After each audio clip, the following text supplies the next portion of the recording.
করিনি তো তোর কি? তোর কি?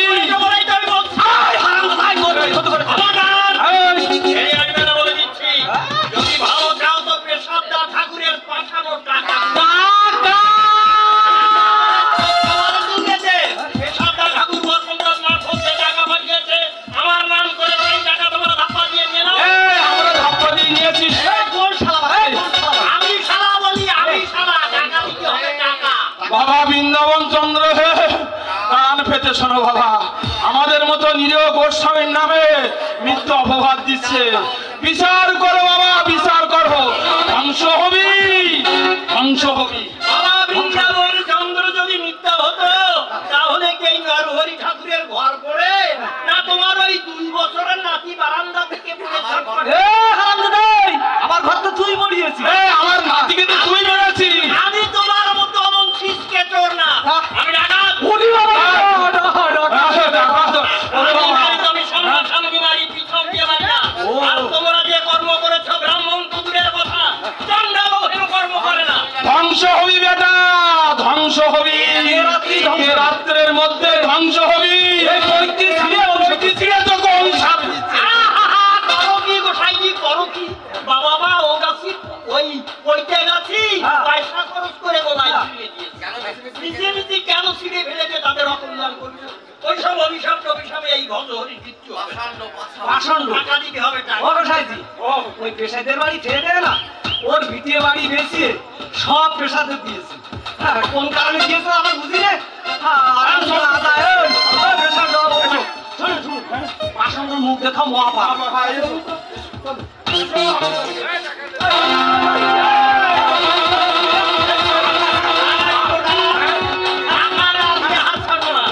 টাকা দিতে হবে। কিসের টাকা? কিসের টাকা? টাকা লাগিয়েছে সেই টাকা তোমার কাছে আছে।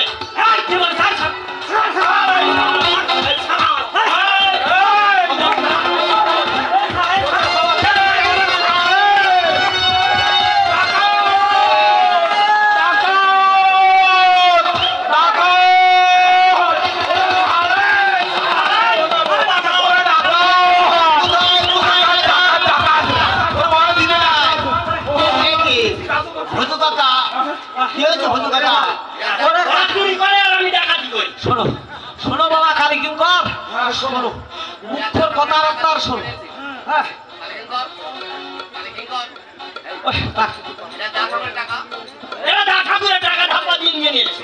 মেসোমশাই টাকা ঠাকুর বসন্তদাস মারফত টাকা ভাঙিয়েছিল, আমার নাম করে সেই টাকা ওরা ধাপ্পা দিয়ে নিয়ে নিয়েছে। কত টাকা? 30 টাকা। তুমি কি করে জানলে? একটা বাড়তি নিয়ে ওদের চুরির টাকা ভাগাভাগি হচ্ছে দেখে আমাকে বলে গেছে। শোনো শোনো বাবা কালী কিঙ্কর, শোনো কোথাকার ছোটজাত বাগদিনীর কথার উপর নির্ভর করে আমাদের বলছে কিনা চোর। আমরা পবিত্র ব্রাহ্মণ সন্ধ্যা ত্রিসন্ধ্যা গায়ত্রী জপ না করে জল গ্রহণ করি না, আর ওই মুখ্য বলছে কিনা আমাদের চোর।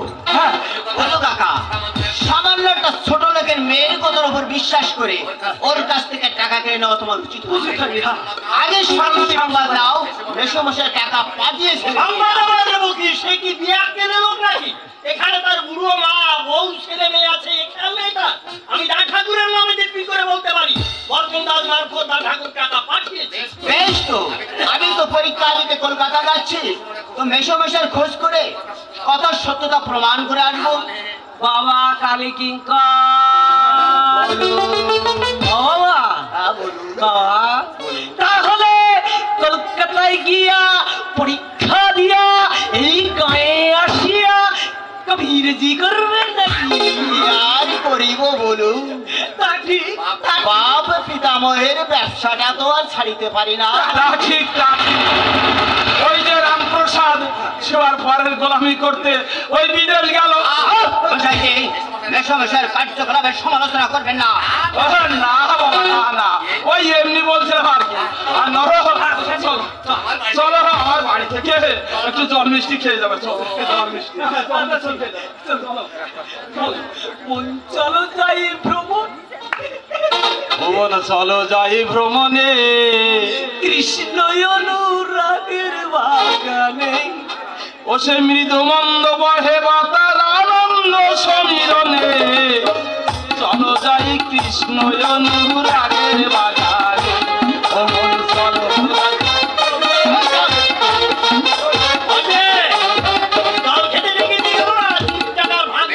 বেশ তো এ আর কয়দিনে পালাবে, আজ না হয় কাল, একদিন না একদিন ধরা পড়তেই হবে। তাদের গ্রামের লোকের কাছে তোমাকে জবাবদিহি করতে হতো। ওরা যে সত্যি টাকা নিয়েছে তার চাক্ষুষ প্রমাণ তো দিতে পারছে না। তার চেয়ে কলকাতা পর কান্দা জানিয়ে এর সঠিক প্রমাণ করে নেব। এখন এসো বাড়ি, এসো।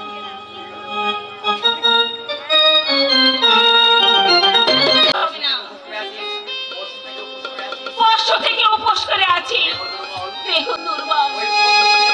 ওই বুড়ো ধুমছে ছেলেকে করে নিয়ে শেষে আবার দোলালকে নিয়ে আমি দেখতে যাচ্ছি মা, ভোজু কাকার নৌকা ঘাটে লাগলো কিনা। তোরা দেখতে গেলে আর কি হবে, তোরা গেলেই কি তোদের ভোজু কাকা এসে যাবে। খিদের জ্বালায় ছটফট করছে, তবু তো খানিকটা ভরে থাকবে। গঙ্গার ঘাটে গিয়ে খিদে খিদে করবি, আর তা শুনে শত্রুরা আসবে। দাঁড়া, যেতে হবে না। বড্ড খিদে পেয়েছে মা। খিদে পেয়েছে? ও কি খারাপ, তাহলে সব আপদ মিটে যাবে। ও কি বলছো মা? ওর খিদে বলাটা কি অন্যায়? কাল থেকে এক মুঠো মুড়ি খেয়ে আছে, ছেলে মানুষ। ও তো আমাদের মতো এত বুদ্ধি শুদ্ধি নেই। গরিবের ঘরে যখন জন্মেছে তখন না খেয়ে শুকিয়ে মরবার জন্যই তো ভগবান ওকে পাঠিয়েছে। খিদে খিদে করলেই কি খেতে পাবে? অত বুঝবার মতো তো ওর বয়স হয়নি মা। দোলাল চল, আমরা তুলসী মাসের বাগানে গিয়ে দেখে আসি শশা ফলেছে কিনা। ওদের অবর্তমানে ওদের বাগানে তোরা যাস। বাপের বাড়ি যাওয়ার সময় তুলসী মাসি আমাকে বলে গেছিল যদি কাছে শশা হয় তবে তুলে খেতে। তবু যেতে পারবি না। আজ কালী দেবা তুলসী মাসির বাড়ি থাকলে এত দুর্দশা হতো। ভিক্ষে করে পরের বাড়ি খেয়ে খেয়ে মুখ পুরের মান ইজ্জত সবই গেছে। মা তুলসী মাসি তুলসী মাসি তুলসী মাসি ছেড়ে দেয়নি কি তুলসী মাসি তবে কি রে জানি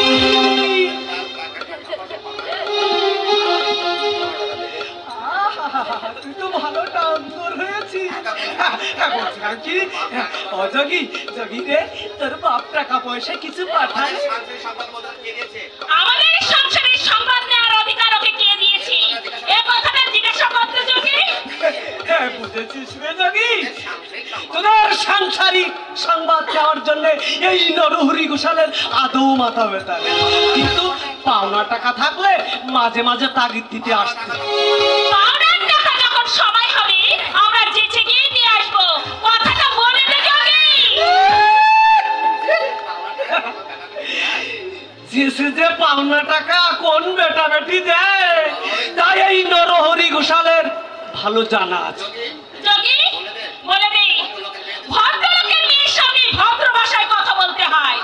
যদি না পারে তাহলে চলে যান, এটা ইন্দরের বাড়ি নয়।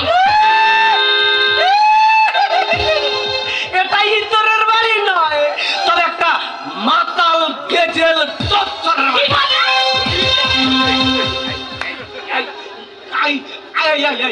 রাক্ষসের মতো তেড়িয়ে এলি যে মাগি।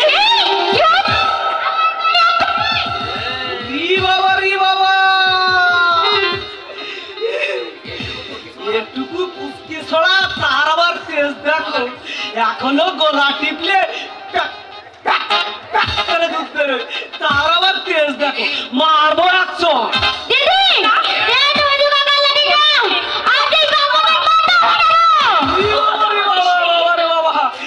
একেবারে জাত কেউ কি, হ্যাঁ একেবারে কথা বললে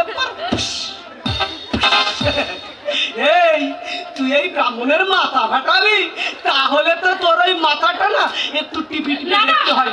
মাথাটা কেমন করবো না, আহা দুধু খাবো। ওর হয়ে আমি ক্ষমা চাইছি। আমি একটু ওকে ছেড়ে দিন, ওকে ছেড়ে দিন আপনি, ওকে ছেড়ে দিন।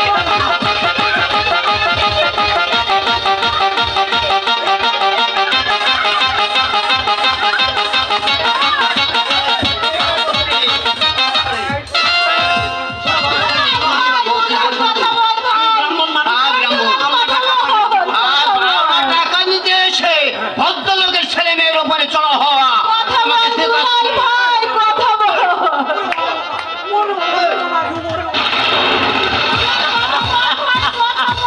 দুলাল কথা বল ভাই, কথা বল। দুলাল কথা বল, কথা বল, কথা বল। দুলাল স্বামীর উপর অভিমানী করে দুধের শিশুকে দুটো কটু কথা বলেছিল। সেই পাপী কি ভগবান এই অভাগিনী অঞ্চলের নিধি কেড়ে নিলে? কোন অভাগিনীর অঞ্চলে নিধি কেড়ে নিলে? ঠাকুমা, ঠাকুমা, জ্বরে বেহুশ হয়েছিলে, আবার উঠে নিলে কেন? জ্বরের ঘরে আমি যে হতভাগিনীর কান্না শুনতে রামপুরার সেনা ও ধুলোয় পড়ে আছে কেন? ঠাকুমা, ঠাকুমা। আছে ওরে বল বল, আমার দুলাল বেঁচে আছে তো? মা, মা গো, তোমার দুলাল আমাদেরকে ফাঁকি দিয়েছে।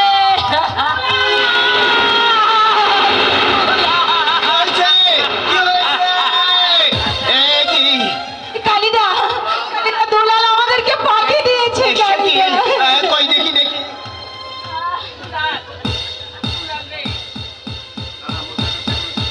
না না, মোষটা গেছে, এখনো নিঃশ্বাস বইছে।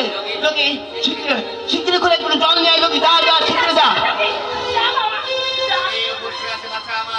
দুদিন উপোস করে আছি বাছা আমার। তারপর পাশাতে নরহরি বাছার গলা টিপে ধরেছে। কি বললে তুমি? দুধের বাচ্চার গলা টিপে ধরেছে? ওরে ও যোগী, মায়ের পুজোর খাড়াটা নিয়ে আয়। আজ নরহরির মাথা কেটে আমি মায়ের পুজো দেব। মা কি করছেন? মা কি করছেন? ছেড়ে দাও, ছেড়ে দাও বৌমা। ব্রাহ্মণ হয়ে চণ্ডালের কাজ করেছে, দুধের ছেলের গলা টিপে ধরেছে, আমাকে নির্বংশ করতে চেয়েছে। আমি তার রক্ত দু হাতে মাখবো, তার মাথাটা কেটে ফাটা গেলবো, তার মরা দেহটার উপর আমি তাথই তাথই ঠাকুমা। যোগী, এই জল দেখি যোগী,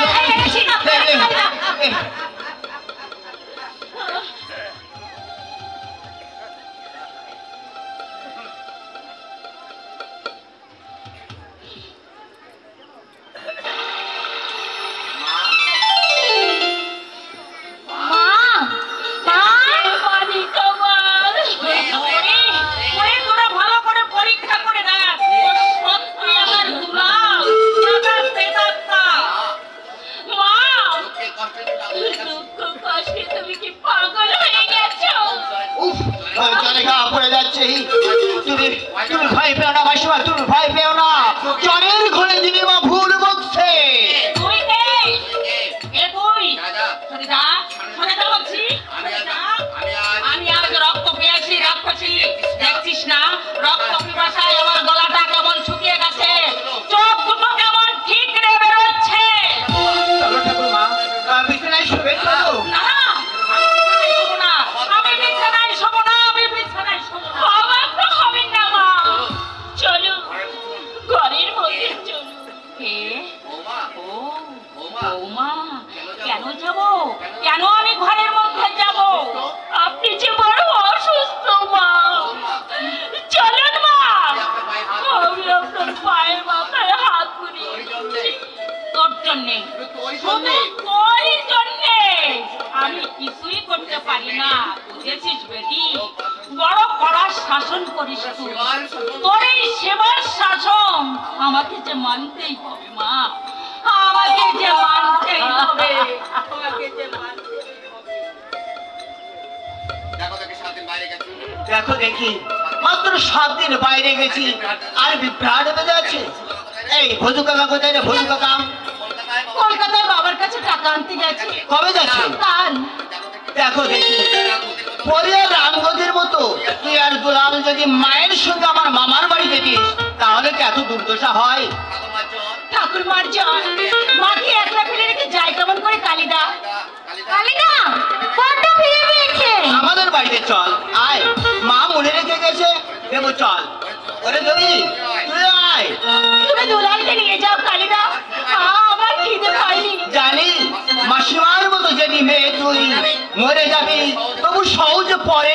কালিদা? হ্যাঁ রে যোগী, এখনো তুই আমাকে পর ভাবিস? ভুল বুঝো না কালিদা, তুমি ভুল বুঝো না। তোমাকে বা তুলসী মাসিকে পর ভাবলে ভগবান মাথায় মাথাঘাত করবে। কিন্তু কি রে বোন? মায়ের আর ঠাকুমার মুখে আজ 3 দিন একদানা মুড়িও জুটে। আমি সমস্ত মেয়ে হয়ে তাদের বঞ্চিত করে খেতে পারবো না কালিদা। দাদা তুমি দুলালকে নিয়ে যাও কালিদা, আমার খিদে পায়নি কালিদা, আমার খিদে পায়নি।